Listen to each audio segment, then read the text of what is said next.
Hi everyone, my name's Lila. Welcome to Well Book Club. I read the book Go Put Your Strengths to Work: 6 Powerful Steps to Achieve Outstanding Performance by Marcus Buckingham. And it's really a guide to using your personal strengths for more higher performance and better job satisfaction. I think there's a misconception about well roundedness, and that's really what the author was trying to argue.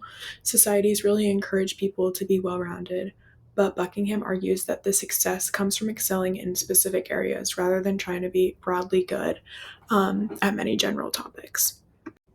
Going into the overview here, the book mainly builds on a 6 step approach to help individuals apply their strengths really more effectively. Instead of fixing your weaknesses, the focus is based on what you already do best and become successful in that work yourself and be put in an area to be able to do that, whether it's around your colleagues or how you can really just set yourself up for success with the tools you already have in your kit. It also includes some exercises to help readers kind of identify um, what they do and how to integrate them into more of their professional lives, and also taking those things from their personal lives as well. I kind of already alluded to this in the previous slides, but focus on strengths, not weaknesses. Instead of trying to improve things you already know you're not good at, invest in something that you naturally do best here. Another thing that it talked about was the sign model, which is identifying strengths using success. That's where the S comes from, the I, instinct, and G, growth, and lastly N, needs. And then the other point I have here is strengths do not equal skills. Strengths are based on tendencies that you already have, while skills are something that can be learned, and you can add those to kind of assets that you have to be contributing in a workplace. Even if they don't align with you personally, it's something that you're definitely capable of meeting.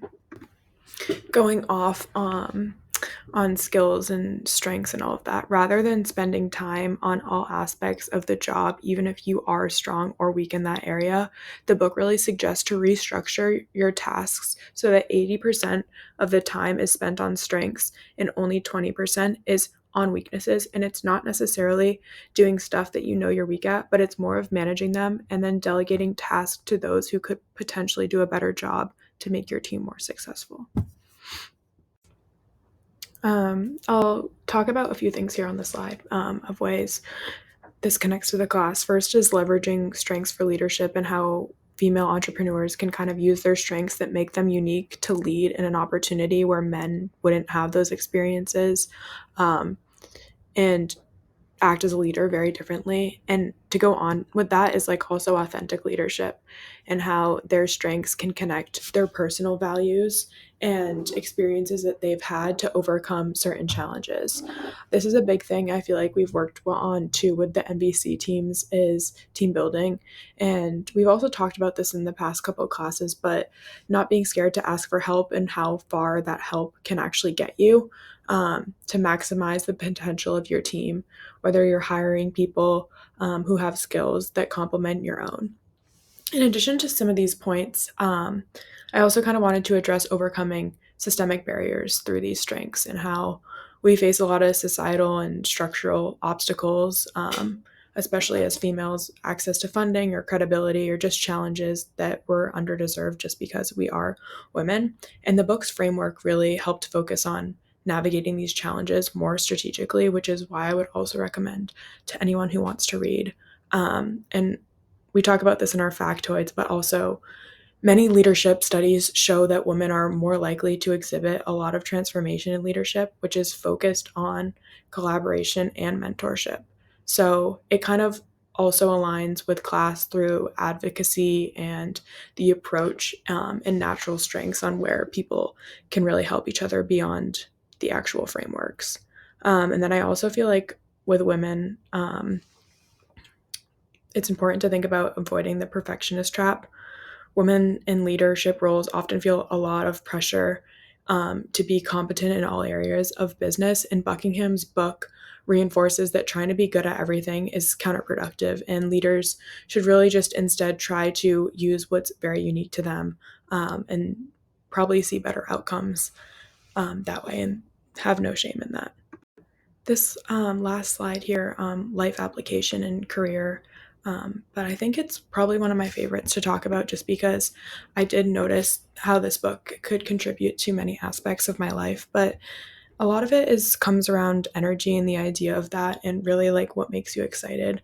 I know personally I want to have a job that excites me to get up every day and go to work, and I hope that people want that for themselves as well. But naturally you're just going to be more motivated in a job in a workplace if you like doing it and if you like who you work with. You also are going to perform high because of it. If you're doing something you don't like, it's probably not going to be the best quality because you're just not interested. So these career choices are really important, but you don't have to change your whole entire job. This more suggests that you can just adjust task within if it's possible. Obviously, if you're at an entry level position, you're not going to have as much flexibility. But if you've been at the company or have a boss who you can really trust and kind of understands you and wants those same things for you, you can kind of cater those little things to fit more of what makes you happy, what energizes you, because ultimately that's going to make you perform best. And then lastly, everyone has something that can help you in some way. So this book also talked about knowing those around you, their strengths, their weaknesses, and collaborating and networking, because it will just be beneficial no matter what. You'll have such a better team, and then also they'll help you be able to go a lot further. Thank you all so much for watching my presentation. Go read, go put your strengths to work, and I hope you all learned something from this.